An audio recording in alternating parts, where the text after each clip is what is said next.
अमित शाह तो हमसे मिलेगा आके, यहीं पर मिलेगा। अमित शाह इतना बड़ा नहीं है कि हम उससे जाके मिले, वो आएगा तभी तो उसने सारी इन चीजों को लगा दिया, रेस्ट्रिक्शन लगा दिया। वो खुद डरा पड़ा है। अरे वो संसद में बोलता है, वहाँ पे चुपचाप से मूर्ति हटाता है। हिम्मत है तो बाहर आना, जोड़े में आ, तब तुझे बताते हैं कि अम्बेडकर वाली क्या है।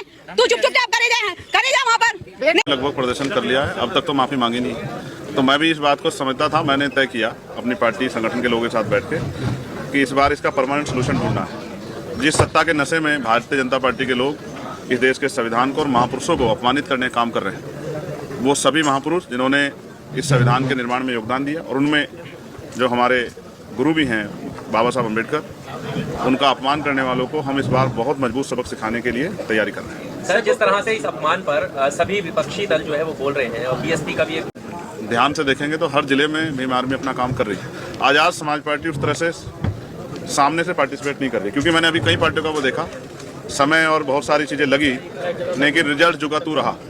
तो मैंने कहा ना कि अगर हम 2 कदम पीछे हटे हैं तो इसलिए नहीं कि हम इस विरोध का हिस्सा नहीं है।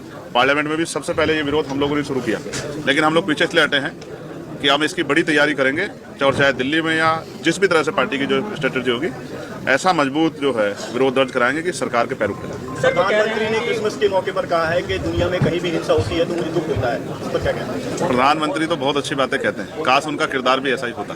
सर, अमित शाह जी ने बात जिस तरह के हालात हैं इस देश में आज, जिस तरह का जुल्म हो रहा है, जिस तरह से इंस्टीट्यूशन को कुचला जा रहा है, जिस तरह से राइट्स जो है उनका वायलेशन हो रहा है, जिस तरह से, और मुझे आज यहाँ बैठ के कहने में कोई हर्ज नहीं है, जिस तरह से लोगों में भय का माहौल बन गया है, ये हम लोगों के ऊपर भी एक सवालिया निशान है कि हम लोग, हमारा विरोध, हमारा संरक्षण उनमें हिम्मत क्यों नहीं पैदा कर पा रहा। हम अपनी इस कमी को दूर करेंगे और आने वाले कल में एक मजबूत आवाज़ जिस तरह पार्लियामेंट में उस तरह सड़कों पर भी लाने का काम करेंगे कि सरकारें तानाशाह ना हो, सरकारों के दिमाग खराब ना हो। सर, अमित शाह जी बाद में कह रहे हैं कि वो सपने में भी बाबा साहब का अपमान नहीं कर सकते। अच्छी बात है, होना चाहिए, करना भी नहीं चाहिए, लेकिन जो हो गया उस पर अपना खेद भी प्रकट करना चाहिए। विपक्ष के लोग मुद्दा बना रहे हैं। अब ठीक है, और अमित शाह जी जो कह रहे हैं वो जानते होंगे, वो उनके दिल में है, जो जबान पे आ गया है या वाकई में वो सम्मान करते हैं, ये तो आप और मैं बेहतर जानते हैं। इसके लिए उनकी हिस्ट्री पढ़ने की जरूरत है, और हिस्ट्री इस बात की गवाही देती है कभी उन्होंने संविधान का सम्मान नहीं किया, और उनका जो मूल संगठन है उन्होंने हमेशा संविधान के खिलाफ काम किया।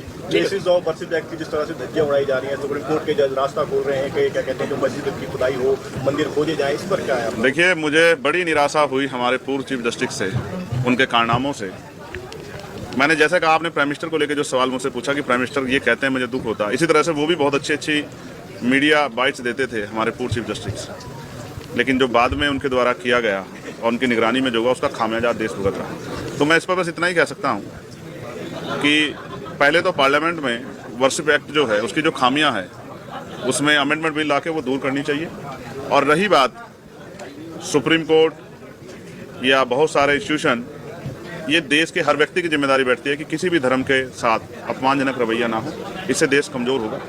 और जो सियासी साजिश की जा रही है अपने निजी फायदे के लिए, जबकि उनके बड़े लीडर्स भी कह चुके हैं कि हर मस्जिद के नीचे मंदिर मत ढूंढो, लेकिन मुझे लगता है कि आज वो उनकी सोच से भी आगे निकल गए हैं। ये माहौल उन्होंने बनाया, इसका खामियाजा भी उनको भुगतना पड़ेगा। आपको लगता है जो मोहन भागवत का बयान था वो पब्लिक स्टंट था?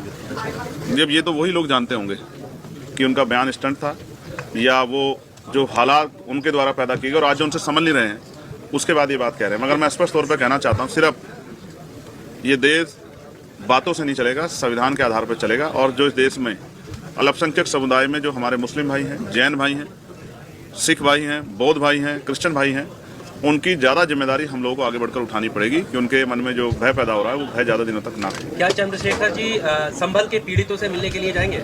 मैंने कल ही इस बात को कहा, मैं बिजनौर में था, कि मैं लगातार परमिशन के लिए अप्लाई कर रहा हूँ और वहाँ का प्रशासन डिनाई कर रहा है।